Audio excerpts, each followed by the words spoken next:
to show you something before, kung wala na pong iba, I'll be showing lang muna yung isang presentation. Kasi ito, survey to that was conducted by the Policy Studies, Research and Statistics Division of the Dangerous Drugs Board. Ito yung mga, I wanted to show you, ito yung kinonduct na survey. Noong 2004, yung pong Policy Studies, Research and Statistics Division ng Dangerous Drugs, nag-conduct sila noong 2004 ng survey. Ito data to 6.7 million drug users. At noong 2008, the same survey that they conducted, bumaba yung ating drug users, naging 1.7 million drug users na lang. And then suddenly, noong 2015, after so many years, 1.8 drug users. Yan po yung sinabi ni Benjamin Reyes. Siya po ang dating chairman ng DDB, na 1.8 million noong 2015, according sa survey na yan. Then, nag-jump siya ng 4 million because this person, si Benjamin Reyes, was issued an order from the former president to be relieved from his position. Dahil mali nga daw yung 1.8 dahil dapat daw 4 million yung drug users. I just wanted to show sa inyo na 2004 to 2008, according sa survey, that's the reason why we will be inviting the Policy Studies, Research and Statistics Division of the Dangerous Drugs Board para malaman natin what is the reason why bumaba yung drug users from 2004 to 2008 from 6.7 to 1.7. Even without the war on drugs that was implemented noong 2016, bumaba naman pala tayo Mr. Chair. Yes, kaya nga, we wanted to find out what was the reason for this substantial reduction of drug users from 2004 to 2008. Hindi po ako nagsasabi nito survey po to that was conducted by the Dangerous Drugs Board.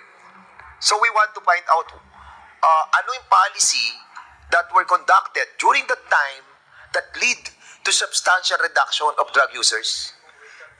And why from 2015, it was increased to 4 million drug users. So, yan yung po ating pag-uusapan sa susunod na hearing. Huwag na po natin pag-usapan ngayon because wala na po tayong oras. Pinaalis na po tayo dito. At meron daw. But because wala na po tayong time, we will be accommodating lang Congressman Richard Gomez and kung sino pa po iba, then we will be suspending this hearing. Congressman Richard Gomez, please. Thank you, Mr. Chair. Actually, ngayon ko lang nakita tong data na ito. But initially, ang aking impression dito, Mr. Chair, there is a big possibility that during the time of 2008 and between 2008 and 2015, baka hindi intensified ang pag-rate sa case ng mga drugs.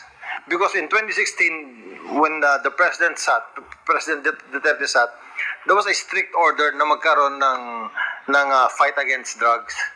So yung na-intensify yung laban sa drugs, kaya maraming nare-report ng mga cases, kaya tumaas ito. And that's the reason. If I remember right, Mr. Chair, I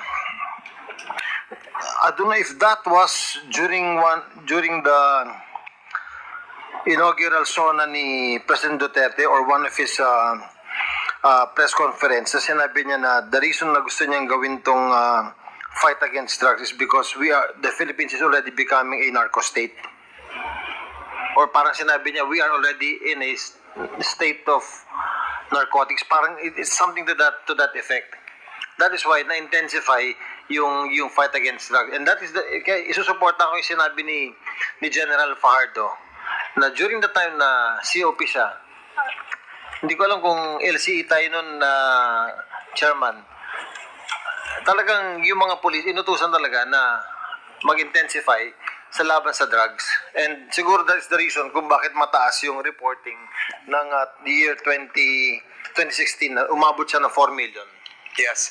Oh, yun ang ating pong pag-uusapan sa next hearing, no?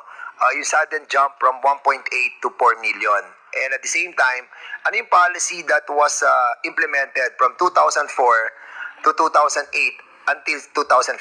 Kasi mababa po siya eh. 6.7 tapos naging 1.7 tapos naging 1.8 lang yung mga drug users. And then suddenly nag-jump.